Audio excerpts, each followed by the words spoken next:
ہر business کے پاس data تو ہوتا ہے، sales figures, customer feedback, لیکن اصل فن اس ڈیٹا میں چھپی طاقت کو استعمال کرنے کا ہے۔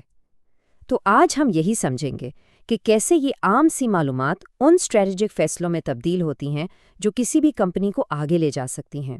کبھی سوچا ہے کہ سیلز چارٹس اور کسٹمر ریویوز میں کیا راز چھپے ہو سکتے ہیں؟ دیکھیے، ہر نمبر کے اور ہر کامنٹ کے پیچھے ایک پیٹرن ہوتا ہے۔ آج ہم انہی پیٹرنز کو بے نقاب کریں گے اور ڈیٹا کی اصلی کہانی سنیں گے۔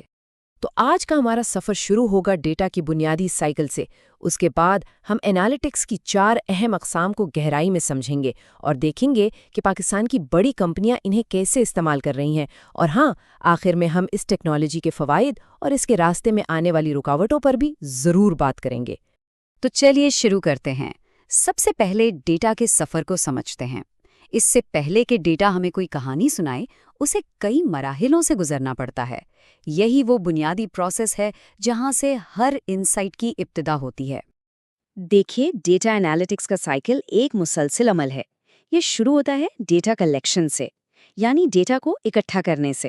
پھر ایک بہت ضروری قدم اسے صاف کیا جاتا ہے، جسے ہم ڈیٹا کلیننگ کہتے ہیں، تاکہ غلطیاں نکل جائیں۔ اس کے بعد ڈیٹا کو کھوجا جاتا ہے، اس پر ماڈلز بنائے جاتے ہیں، اور ان ماڈل سے جو معلومات ملتی ہیں ان کی بنیاد پر فیصلے کیے جاتے ہیں۔ لیکن یہ سائیکل یہاں رکتا نہیں، نئے فیصلوں سے نیا ڈیٹا بنتا ہے، اور یہ سفر یہ جاری رہتا ہے۔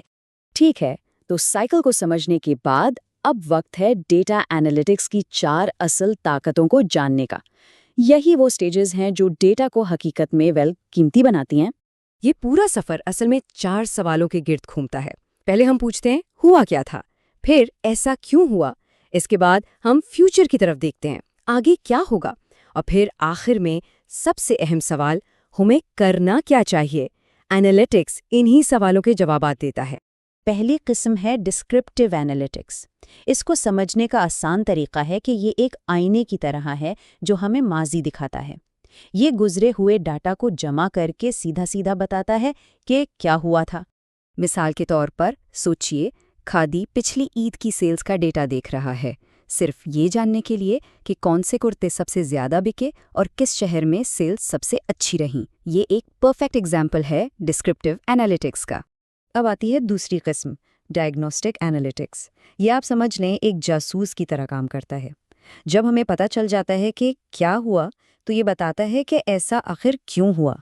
مثلاً امتیاز سپر مارکیٹ یہ جاننے کے لیے کسٹمر فیڈ بیک کا جائزہ لے کہ سیل کے باوجود ایک مخصوص پروڈکٹ کی فروخت کم کیوں ہوئی۔ وجہ تلاش کرنا، یہی تو ڈائگنوسٹک انالیٹکس کا کام ہے۔ تیسری قسم ہے پریڈکٹیو انالیٹکس۔ یہ ماضی کے پیٹرنز کو استعمال کر کے مستقبل کی پیشگوئی کرتا ہے۔ بیسیکلی یہ ہمیں بتاتا ہے کہ آگے کیا ہو سکتا ہے۔ جیسے کہ ایچ پی ایل بینک اپنے کامیاب جوان لون پروگرام کے لیے ایپلیکنٹس کی فائنینشیل ہسٹری کا تجزیہ کر کے رسک کا اندازہ لگاتا ہے۔ اس سے انہیں پہلے سے ہی ہائی رسک بوروورز کو پہچاننے میں مدد ملتی ہے۔ اور آخر میں آتی ہے سب سے پاورفل قسم، پرسکرپٹیو انالیٹکس۔ یہ صرف مستقبل کی پیشن گوئی نہیں کرتی، بلکہ یہ سیدھا راستہ دکھاتی ہے کہ بہترین نتائج حاصل کرنے کے لیے اب کرنا کیا چاہیے۔ فرض کریں پی آئی اے حج کے رش میں فلائٹ ڈیلیز کو ختم کرنا چاہتا ہے۔ پرسکرپٹیو انالیٹکس موسم، ایئر ٹریفک، پچھلے ریکارڈ سب کچھ اینالائز کر کے خود بخود ایک ایسا فلائٹ شیڈیول بنا سکتا ہے جس میں تاخیر کا امکان کم سے کم ہو۔ چلیں اب دیکھتے ہیں کہ یہ چاروں اقسام مل کر پاکستان کی مختلف انڈسٹریز میں اصل میں کام کیسے کرتی ہیں۔ ریٹیل انڈسٹری میں کھادی یا امتیاز جیسی کمپنیز سب سے پہلے ڈسکرپٹیو انالیٹکس سے ماضی کی سیلز دیکھتی ہیں، پھر ڈائگنوسٹک سے یہ جانتی ہیں کہ سیلز کم کیوں ہوئیں، اس کے بعد پریڈکٹیو سے اگلے سیزن کی پیشن گوئی کرتی ہیں، اور آخر میں پرسکرپٹیو انالیٹکس کی مدد سے بہترین قیمتوں اور ڈسکاؤنٹس کی اسٹریٹجی بناتی ہیں۔ فائنانس سیکٹر میں ایچ بی ایل یا میزان بینک جیسے ادارے ڈسکرپٹیو انالیٹکس سے دیکھتے ہیں کہ کس انویسٹمنٹ پورٹ فولیو نے نقصان اٹھایا، پھر مارکیٹ ٹرینڈز کا ڈائگنوسٹک انالیسس کر کے وجہ تلاش کرتے ہیں۔ پریڈکٹیو ماڈلز بتاتے ہیں کہ فیوچر میں کون سی انویسٹمنٹس بہتر رہیں گی، اور پرسکرپٹیو انالیٹکس ان سب معلومات کی بنیاد پر رسک کم کرنے کے لیے ایک نیا انویسٹمنٹ مکس تجویز کرتا ہے۔ اور ایئر لائنز جیسے پی آئی اے یا ایئر سیال، یہاں فلائٹ ڈیلیز کا ڈیٹا جمع کرنا ڈسکرپٹیو انالیٹکس ہے۔ ان ڈیلیز کی وجوہات جیسے موسم یا مینٹیننس تلاش کرنا ڈائگنوسٹک انالیٹکس ہے۔ مستقبل میں ڈیلیز کی پیشن گوئی کرنا پریڈکٹیو ہے، اور اس کی بنیاد پر اسکیجول کو بہتر بنانا یہ پرسکرپٹیو انالیٹکس کا کمال ہے۔ ڈیٹا انالیٹکس نو ڈاؤٹ بہت طاقتور ہے، لیکن اس سفر میں کچھ آسانیاں ہیں تو کچھ مشکلات بھی۔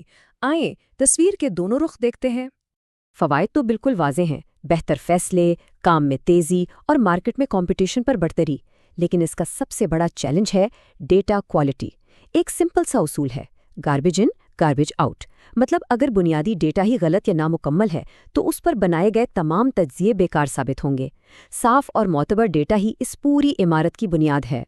تو ڈیٹا کے اس پورے سفر کو سمجھنے کے بعد اب اصل سوال یہ ہے، کیا ادارے اپنی معلومات میں چھپی کہانیوں کو سن کر بہتر فیصلے لینے کے لیے تیار ہیں؟